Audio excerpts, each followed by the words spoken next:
Human rights groups have accused the UK of blocking an independent United Nations inquiry into the war in Yemen, where the Saudi-led coalition is implicated in war crimes. RT's BoJo explains. Well, look, the conflict in Yemen has been going on for a year and a half now, and some reports calculate that up to a third of the Saudi airstrikes there have been hitting civilian areas. Since the conflict began, some 4,000 civilians have lost their lives, which is a pretty high death toll, and some EU countries are getting increasingly concerned about what's going on there.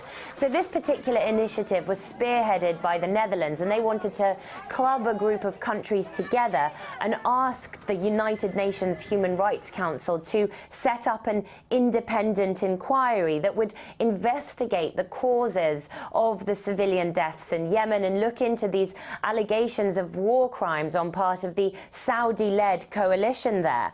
But the British government refused to back this plan for the investigation, and the proposal effectively had to be watered down. The joint EU document that was put forward in the end, it wasn't demanding an inquiry. It was simply neutralised down to requesting that the office of the UN High Commissioner dispatch a mission to monitor and report on the situation in Yemen.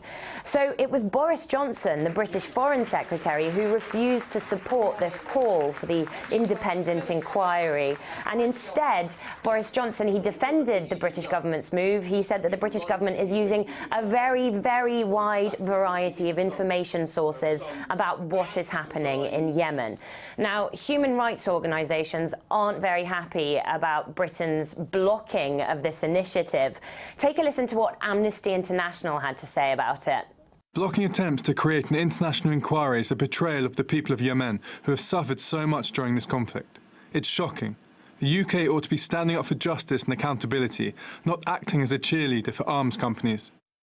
Well, there are questions about Britain's motives in avoiding this independent investigation from taking place. The main foreign player in Yemen is Saudi Arabia, and Saudi Arabia is, of course, a vital strategic ally of Britain's and also one of its main arms customers. Since the conflict began, Britain has sold more than £3 billion worth of weapons and military hardware to Saudi Arabia, which is why campaigners accuse Britain of basically providing the weapons to fuel this conflict taking place in Yemen.